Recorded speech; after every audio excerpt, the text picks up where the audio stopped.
Merhaba arkadaşlar, örgü kanalıma hoş geldiniz.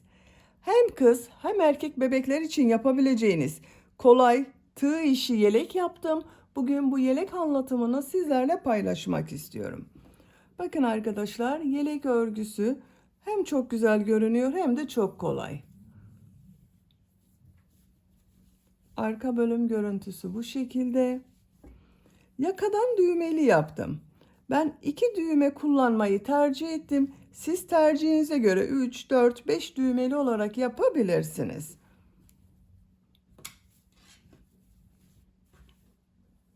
Bakın çok şirin bir yelek oldu. Yelek örgüsüne yakadan zincir yaparak başlıyoruz. Ben bugün bu yelek anlatımını 0-3 ay arası bebek ölçüsüne göre yapıyorum. 3 aylık bebek çok rahat kullanır arkadaşlar. Siz bu yeleği her yaş çocuklarınız için yapabilirsiniz.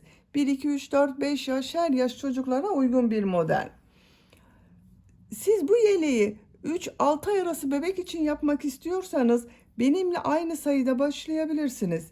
Bu arttırma yaptığım sırayı bir sıra fazla yaparsanız 3-6 ay arası çocuklarınız için olur. Bu arttırma sırasını 2 sıra fazla yaparsanız arkadaşlar 1 yaşındaki çocuklarınız için olur. Daha büyük çocuklar için yapmak istiyorsanız bu başlama zincir sayısını daha fazla başlamanız gerekebilir. 8, 12, 16 zincir fazla başlayıp bu bölümleri birer ikişer trabzan fazla yaparsanız daha büyük çocuklarınız için olur. Model çok kolay arkadaşlar, bakın. 2 düğme kullandığımı zaten söyledim. Beyaz renkli iplik olarak 100 gram iplikte 240 metre var. Yarım yumak iplik yeterli. Yine bu renk iplikten bakın. Bir yumak iplikten bu kaldı arkadaşlar. 50 gram iplik de buna yeterli. Toplam 100 gram iplik kullandım. Tığ olarak 5 numara 3 milimetre tığ kullandım. Elim çok sıkı değil. Yaptığım örgüler yumuşak oluyor. Sizin eliniz sıkıysa 3,5-4 milimetre tığ kullanırsanız çok daha güzel olur. Ben bu renk iplikler ile yaptım. Siz tercihinize göre her marka bebek iplik ve renklerini kullanarak bu yeleği yapabilirsiniz. İplik tığ hazırlayalım. Hep birlikte bu kolay ve güzel tığ işi yelek örgüsüne başlayalım. Örgü kanalıma abone değilseniz abone olmayı unutmayın lütfen. Hepinize kolay gelsin. İyi çalışmalar. Örgüye yakadan zincir yaparak başlıyorum. İlk ilmeği ben bu şekilde yapıyorum. Size nasıl kolay geliyorsa ilk ilmeği öyle yapabilirsiniz. Zincirleri yapmaya başlıyorum. Çok sıkı zincirler yapmıyorum. 79 zincir yapalım. 79 zincir yaptım. Bu 79 zincirin kaç santimetre olduğunu ölçüyorum.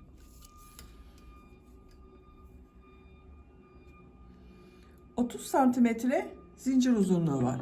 Benim elimin sıklığına göre 30 santimetre için 79 zincir yaptım. Bu sırada yaka ayrımlarını yapacağız trabzanlarla birlikte. Tığ üzerine iplik alıyorum. 3 ilmek atlıyorum. 1, 2, 3, 4. ilmek içine trabzan yapıyorum. Bu 3 ilmek atladığımda bir trabzan. Buraya 10 trabzan yapıyorum. Bu 1, 2, 3,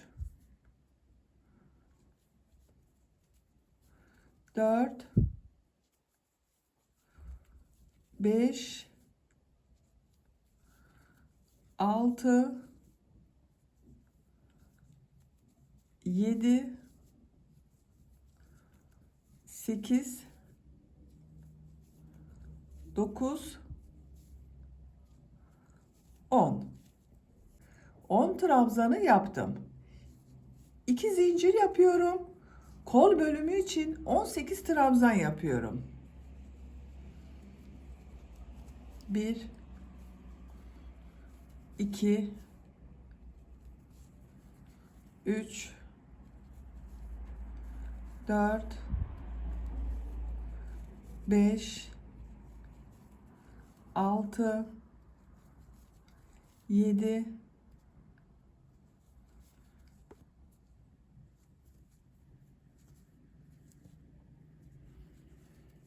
8,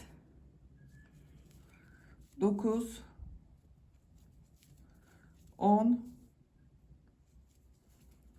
11, 12, 13, 14, 15, 16, 17, 18. Kol için 18 trabzan yaptım. 2 zincir yapıyorum. Buraya 20 trabzan yapıyorum. Siz burayı kaç trabzan yaptıysanız burayı da 2 katı yapacağız arkadaşlar. Ben burayı 10 trabzan yaptım. Buraya da 20 trabzan yapıyorum. 1, 2, 3, 4, 5, 6, 7, 8, 9, 10, 11, 12, 13, 14, 15, 16, 17, 18, 19, 20. 20 trabzan yaptım. 2 zincir yapıyorum. Diğer kol için 18 trabzan yaptım. Buraya da 18 trabzan yapıyorum. Bak yanında bulunan ilmeğe kol için ilk trabzanı yapıyorum. 18 trabzan yapıyorum. 18 trabzanı yapalım. Diğer kol içinde 18 trabzanı yaptım. 2 zincir yapıyorum. 10 trabzan yapıyorum. Bu ilk ilmek üzerine bir trabzan yapıyorum. Diğerlerine trabzan yaparak devam ediyorum. 2, 3, 4, 5, 6, 7, 8,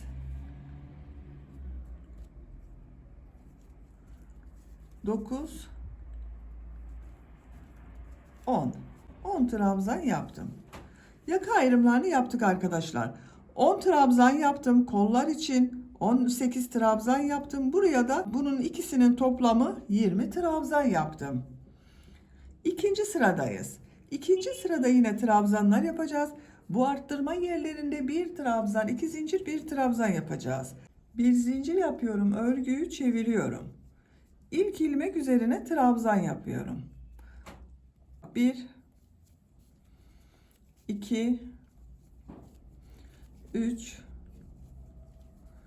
4, 5, 6, 7, 8, 9, 10. Bu 2 zincir yaptığım yere geldim. Buraya bir trabzan, 2 zincir, bir trabzan yapıyorum. Bak bir trabzan yaptım. 2 zincir yapıyorum. Aynı 2 zincir üzerine bir trabzan daha yapıyorum. Bir trabzan, 2 zincir, bir trabzan oldu. Kol bölümünde bulunan ilmekler üzerine trabzan yaparak devam ediyorum.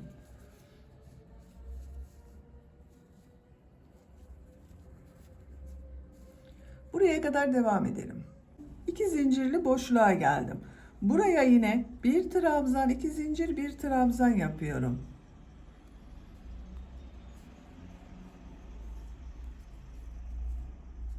Diğer ilmeklere birer defa trabzan yapıyorum.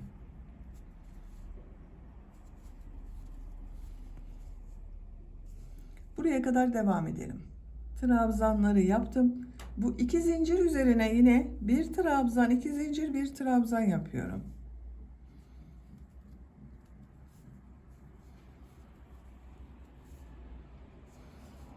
Diğer ilmeklere trabzan yaparak devam ediyorum.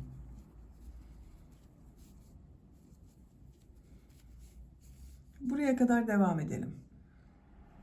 Bu arttırma yerine yine bir trabzan, 2 zincir, bir trabzan yapıyorum.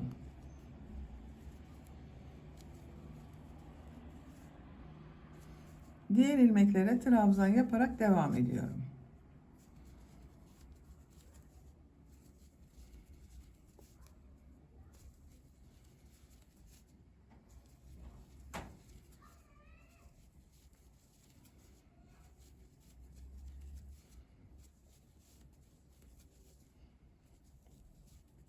Sıra sonuna kadar yaptım.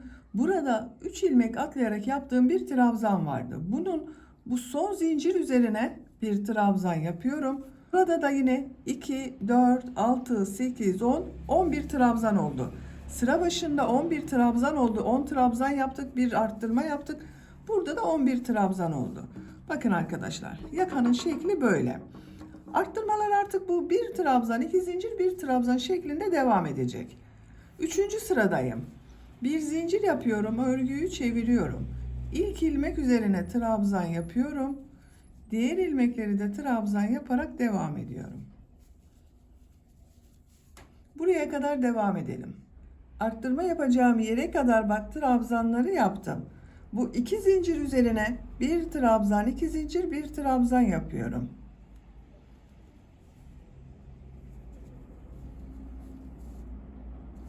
Diğer ilmeklere trabzan yaparak devam ediyorum. Bakın arkadaşlar, burada yine bir trabzan, iki zincir, bir trabzan yaptım. Trabzanlar yaparak devam edelim. Burada ve burada yine bir trabzan, iki zincir, bir trabzan yapalım. Sıra sonuna kadar tamamlayalım. Sıra sonuna kadar tamamladım. Arttırma yerlerinde bir trabzan, iki zincir, bir trabzan yaptım. Diğer ilmeklere birer defa trabzan yaptım. Yakanın şekli böyle.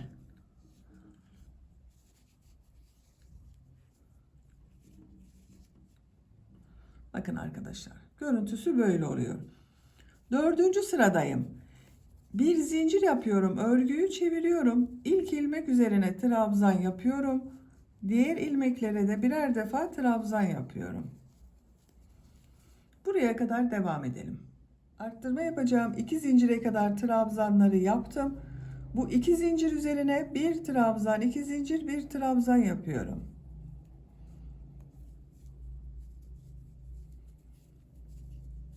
Diğer ilmeklere birer defa trabzan yapıyorum. Bakın. Yakanın şekli artık bu şekilde devam edecek arkadaşlar.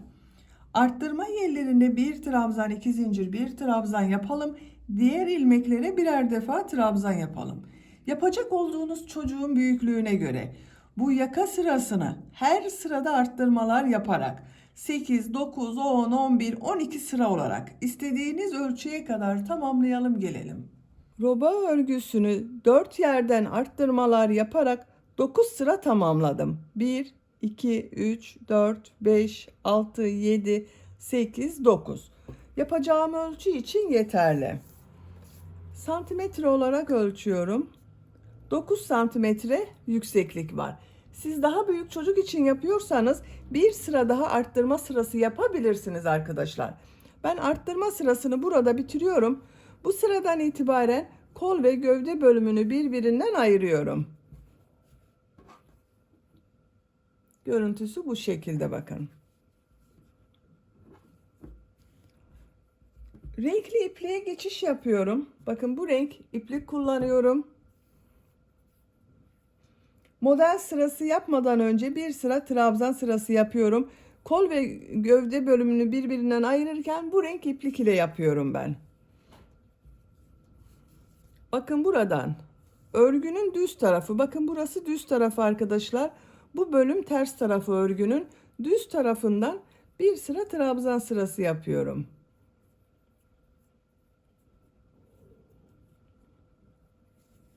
İlmek yapıyorum. İlk ilmeğe trabzan yapıyorum.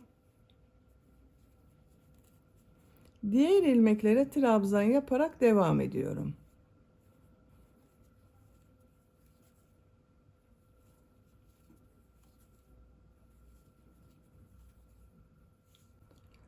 Arttırma yaptığımız buraya kadar devam edelim. Arttırma yaptığım yere kadar trabzan yaptım. Arttırma yerine 2 trabzan yapıyorum. Bakın ön bölüm için 2 trabzan yaptım.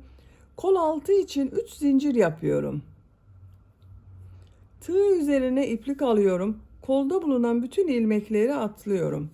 Bu arttırma yerine 2 trabzan yapıyorum arka bölüm için.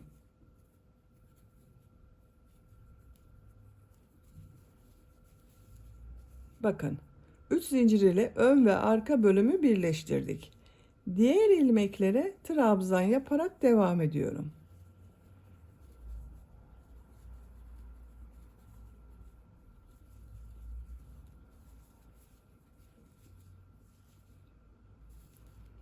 Buraya kadar devam edelim. Trabzan yaparak buraya kadar tamamladım. Arttırma yerine arka bölüm için 2 trabzan yapıyorum. Kol altı için 3 zincir yapıyorum. Tığ üzerine iplik alıyorum. Kolda bulunan bütün ilmekleri atlıyorum. Bu arttırma yerine ön bölüm için 2 trabzan yapıyorum. Bakın 3 zincir ile ön ve arka bölümü birleştirdik. Diğer ilmeklere trabzan yapıyorum.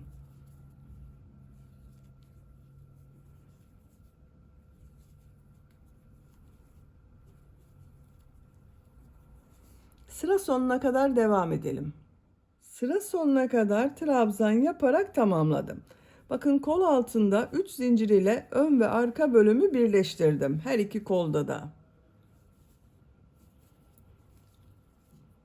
Bu sırada trabzan sırası yaptık. Şimdiki sırada arkadaşlar model sırası yapacağız.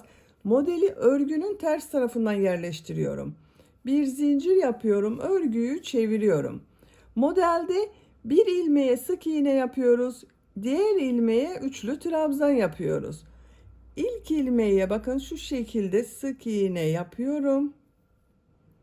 Tığ üzerine 2 defa iplik doluyorum. Üçlü trabzan yapıyorum. 3 defa da çıkarıyorum bakın. Sık iğne yapıyorum. 2 defa iplik doluyorum. Bakın şu şekilde tığı takıyorum. 2 ilmekten çektim. 1, 2 ilmekten çekiyorum. 2, 2 ilmekten çekiyorum. 3. 3 defa da çıkarıyoruz. Sık iğne,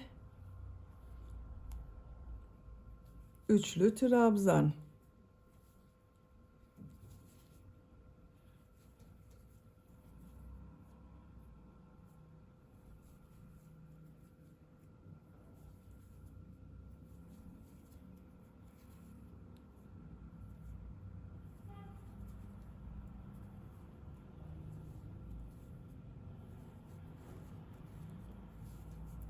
Bakın bu şekilde modeller oluyor. Kol altı yaptığımız yere kadar devam edelim. Kol altında yaptığım zincire kadar modelleri tamamladım. Burada bakın arkadaşlar arttırma yapacağız. Sık iğne yaptım. Tığ üzerine iplik doluyorum. Bu ilk zincir üzerine üçlü trabzan yapıyorum. Aynı ilmeğe sık iğne yapıyorum.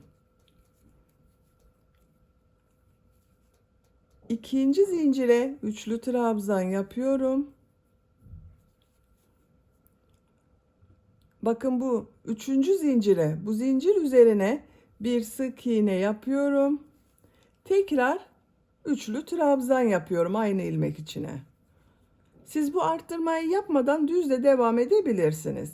Bu ilmeğe sık iğne yapıyorum.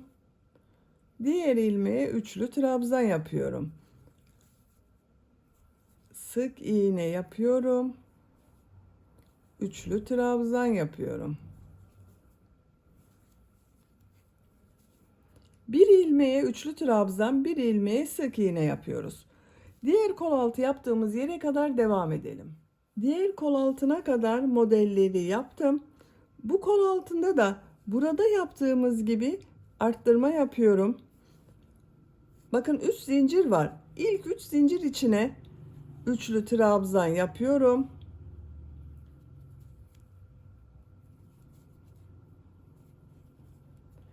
Aynı ilmeğe sık iğne yapıyorum.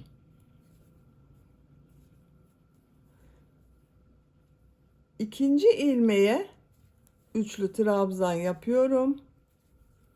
Bakın bunda arttırma yapmadım. Bu ilmeğe sık iğne yapıyorum. Tekrar aynı ilmeğe üçlü trabzan yapıyorum. Sık iğne yapıyorum. Artık arttırma yapmıyorum. Bakın.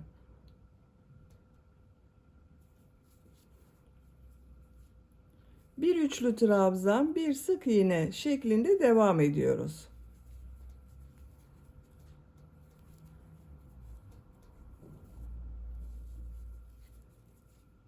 Sıra sonuna kadar devam edelim. Sıra sonuna kadar tamamladım. Son ilmeğe sık iğne yaptım. Bakın arkadaşlar, model sırasını tamamladım. Kol altında bakın arttırmalar yaptık. Görüntüsü bu şekilde oldu.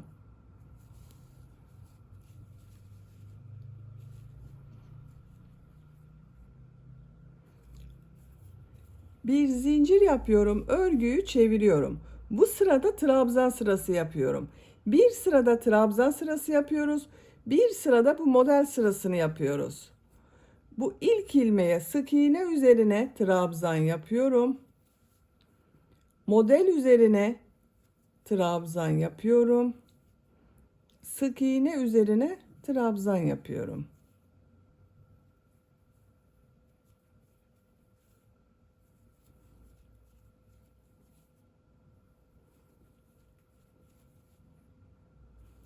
Sıra sonuna kadar devam edelim. Sıra sonuna kadar tamamladım. Bir zincir yapıyorum, örgüyü çeviriyorum. Model sırasındayız. Burada yaptığımız modelleri yapacağız. İlk ilmeğe sık iğne yapıyorum. Tığ üzerine 2 defa iplik doluyorum. Üçlü trabzan yapıyorum. Sık iğne yapıyorum. Üçlü trabzan yapıyorum.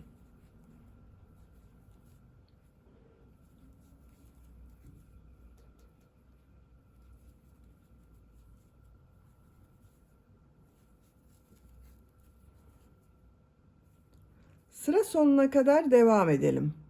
Sıra sonuna kadar tamamladım. Son ilmeğe sık iğne yaptım.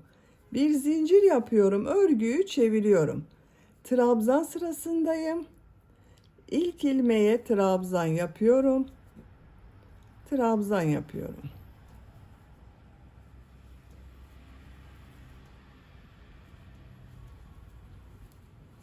Bakın arkadaşlar. Gövde örgüsü bu şekilde devam edecek. Bir sırada bu yaptığımız sırada olduğu gibi trabzan sırası yapacağız. Bir sırada model yapacağız. Yapacak olduğunuz çocuğun büyüklüğüne göre bu model sırasını tekrarlayarak gövde örgüsüne devam edelim. Model sırasını 10 sıra yaptım. 1, 2, 3, 4, 5, 6, 7, 8, 9, 10. En son bakın trabzan sırasını yaptım, bitirdim arkadaşlar. Siz tercihinize göre 1-2 sıra devam edebilirsiniz. Şimdi ön patları yapacağız. Buradan bakın ilk sıra sık iğne sırası yapıyorum. Sık iğne yapıyorum.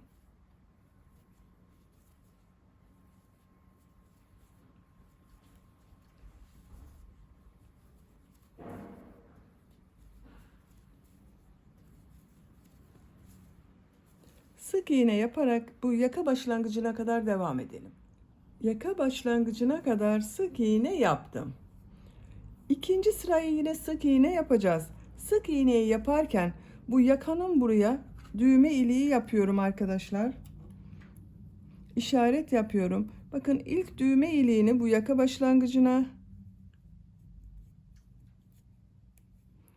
diğer düğme iliğini buraya yapıyorum. Siz tercihinize göre tamamını düğmeli yapabilirsiniz. Bakın buraya ve buraya 2 düğme iliği daha ayarlama yapabilirsiniz. Ben 2 düğmeli yapmayı tercih ediyorum. Bir zincir yapıyorum, örgüyü çeviriyorum. İlk ilmeğe sık iğne yapıyorum. Düğme iliği için 3 zincir yapıyorum. 2 ilmek atlıyorum, sık iğne yapıyorum. Bu işaret yaptığım yere kadar sık iğne yapıyorum. Sayalım isterseniz. 1 2 3 4 5 6 7 8 9 10 10 sık iğne yaptım, bakın. Mesafe bu kadar arkadaşlar. Düğme iliği için 3 zincir yapıyorum. 2 ilmek atlıyorum, sık iğne yapıyorum. Artık sık iğne yaparak devam ediyorum. Sıra sonuna kadar sık iğne yaparak devam edelim. Sıra sonuna kadar sık iğne yaptım. Bir zincir yapıyorum, örgüyü çeviriyorum. Sık iğne sırası yapıyorum yine. Bu düğme iliği yaptığımız yere kadar devam edelim. Düğme iliği yaptığım yere kadar sık iğne yaptım. Bakın burada 3 zincir yaptım. Bu 3 zincir üzerine 2 sık iğne yapıyorum arkadaşlar. Bakın burada 2 ilmek atladığım için 2 sık iğne yapıyorum. Diğer ilmeklere sık iğne yaparak devam ediyorum.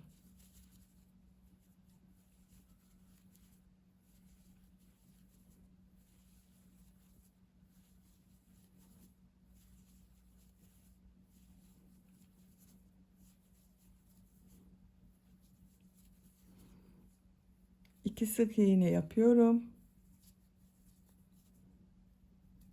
Sık iğne yapıyorum. Bakın düğme ilikleri daha belirgin oldu.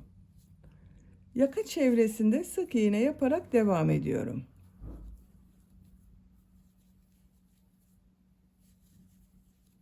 Bakın iplik ucunu da içinde tutuyorum.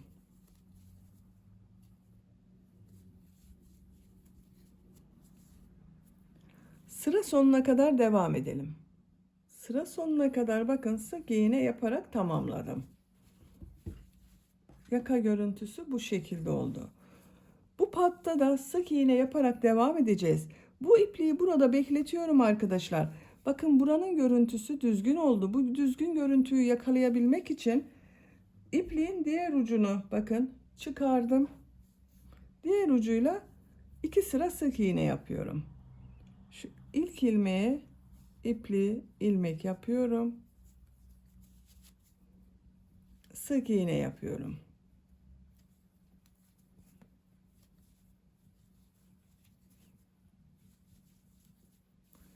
Sıra sonuna kadar devam edelim. Sıra sonuna kadar tamamladım. Bir zincir yapıyorum, örgüyü çeviriyorum, sık iğne sırası yapıyorum. Yaka başlangıcına kadar devam edelim. Buraya kadar sık iğne tamamladım. Bir zincir yapıyorum, örgüyü çeviriyorum. Bir sıra daha sık iğne yapıyorum.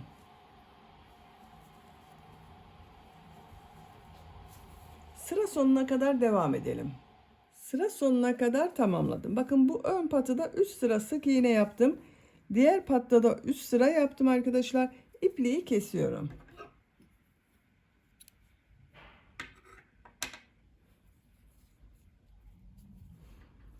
Yakanın burada beklettiğim ipliği bakın ilmeğe tığ takıyorum. Yaka başlangıcına kadar sık iğne yapıyorum.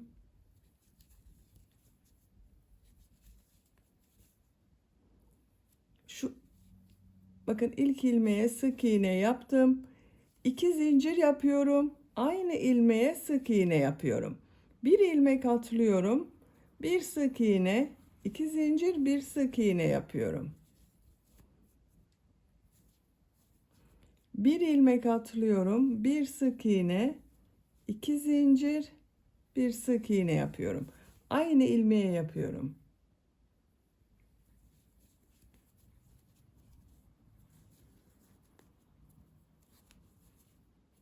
Buraya kadar devam edelim. Sıra sonuna kadar pıtırcık model yaparak tamamladım. Bakın köşeye Yine bir pıtırcık model yapıyorum. Bu uç bölümde de pıtırcık model yaparak devam ediyorum. Bir ilmek atlıyorum, bir sık iğne, 2 zincir, bir sık iğne yapıyorum.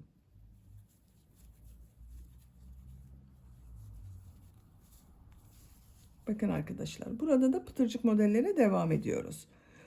Bu yaka başlangıcı yaptığımız yere kadar pıtırcık model yaparak devam edelim. Buraya kadar pıtırcık model yaparak tamamladım.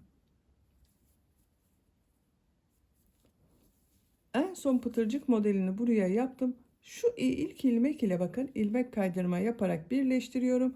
İpliği kesiyorum.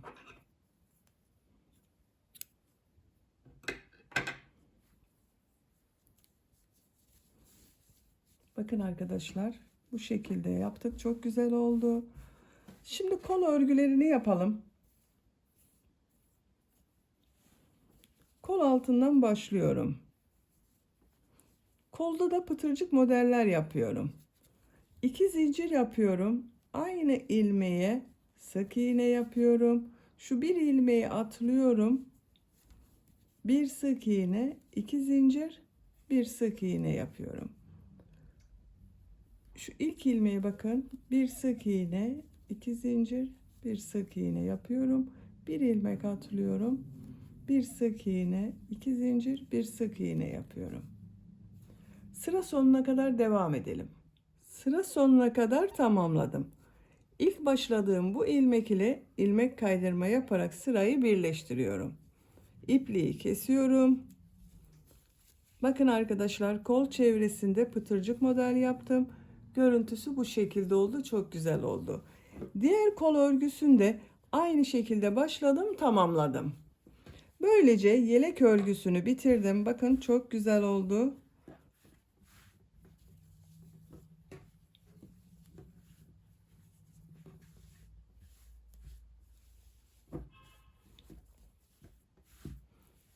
Bitmiş olarak ölçülerini söylüyorum. Buraya düğmelerini dikerek kullanabiliriz artık arkadaşlar. Kol altının buradan gövde genişliğini ölçüyorum. 24 santimetre. Kol altından yüksekliği ölçüyorum. 17 santimetre. Omuzdan tam yüksekliği ölçüyorum. 27 santimetre. Ben bugün 0-3 ay arası bebek için yaptım. 3 aylık bebek çok rahat kullanır arkadaşlar. Beni dinlediğiniz ve izlediğiniz için hepinize çok teşekkür ederim. Örgü kanalıma abone değilseniz abone olmayı unutmayın lütfen. Sizlerle yeni örgülerde görüşmek dileğiyle. Hoşça kalın, sevgiyle kalın.